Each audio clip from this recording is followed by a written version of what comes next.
Welcome. 34. God elevates us. Jesus wants us as a friend. I no longer call you slaves because a slave does not know what his master is doing. I call you friends because I have told you everything I have heard from my Father. John chapter 15, verse 15.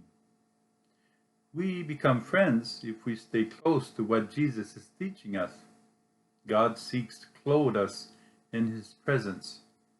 He speaks with his heart. I will be like the dew for Israel. He shall blossom like the lily.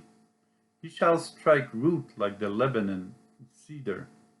Hosea chapter 14, verse 6. God says, I will be like the dew for Israel. But we don't really understand this passage because usually our relation with others contains conscious and unconscious blockages.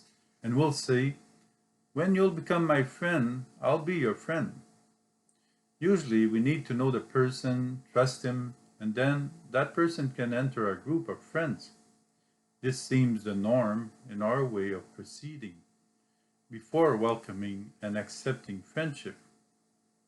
But for God, when he says, I will be like the dew for Israel, he does not say that he will test us to see if he will love us. God isn't us.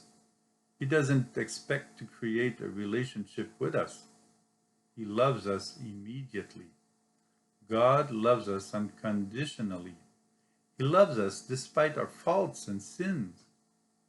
He loves us eternally. God is always the dew that surrounds us. He's always present to his people, his family. He is the perpetual love that covers us and lives in us. The more we're hurt, the more people have let us down, the more we have experienced disappointments, the more we become trivial in choosing friends. God isn't such a person. God will never let us down. God lifts us and loves us without any special request from us.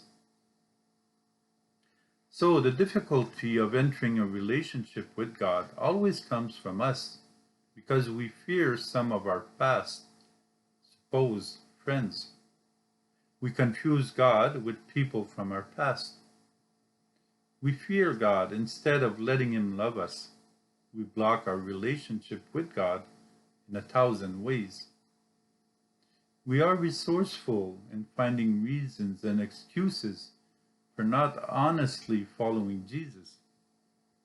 We cut ourselves from his love, and we terribly suffer from the lost. We cannot count the cost or refused blessings